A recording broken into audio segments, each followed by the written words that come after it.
Indonesia saat ini sudah siap mengkloning teknologi rudal balistik anti kapal C-705 buatan China. Sebuah konsorsium Indonesia yang sebagian besar terdiri dari badan usaha milik negara telah dibentuk. Mereka diberi tugas untuk merekayasa balik jenis rudal anti kapal untuk dibangun di dalam negeri.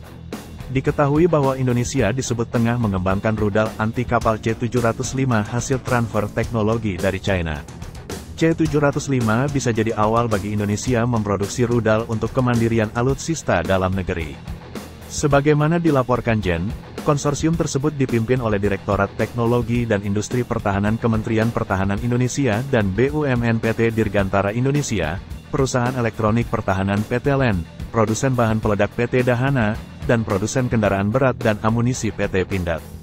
Sedangkan dua perusahaan swasta yang masuk dalam konsorsium adalah perusahaan software pertahanan PT Mulia Laksana Utama dan produsen kendaraan udara tak berawak PT Aerotera Indonesia. Hal-hal yang diformalkan antara lain ruang lingkup pekerjaan yang akan digeluti oleh masing-masing perusahaan, serta proses pengujian dan sertifikasi yang akan dilakukan pada berbagai tahapan pembongkaran senjata tersebut. Kemenhan berharap penguasaan teknologi ini pada akhirnya akan mengarah pada keberadaan industri rudal anti kapal dan kemampuan untuk memproduksi senjata di dalam negeri untuk mendukung angkatan bersenjata. Pernyataan Kementerian Pertahanan tidak mengungkapkan jenis rudal yang akan terlibat dalam proses rekayasa balik. Namun, gambar yang menyertai pernyataannya sangat mirip dengan rudal anti kapal jarak menengah C-705 yang diproduksi oleh China Aerospace Science and Industry Corporation, CASIC. Rudal C-705 sendiri sudah digunakan oleh beberapa kapal perang Angkatan Laut Indonesia. Transfer teknologi rudal ini sendiri sudah menjadi pembicaraan lama. Bahkan sudah sejak tahun 2013.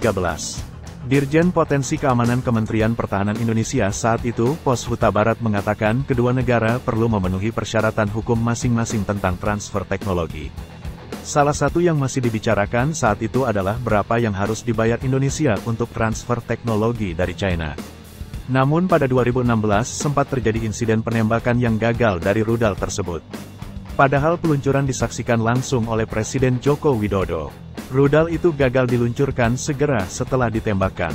Beberapa saat kemudian, rudal itu akhirnya meledak.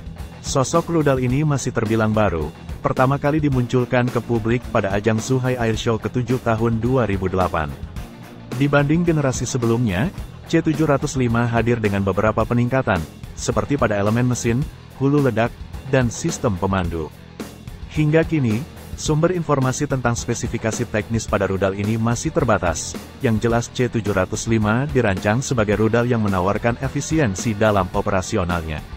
Secara umum bisa dikatakan spesifikasinya berada di atas C-704, tapi masih di bawah C-802.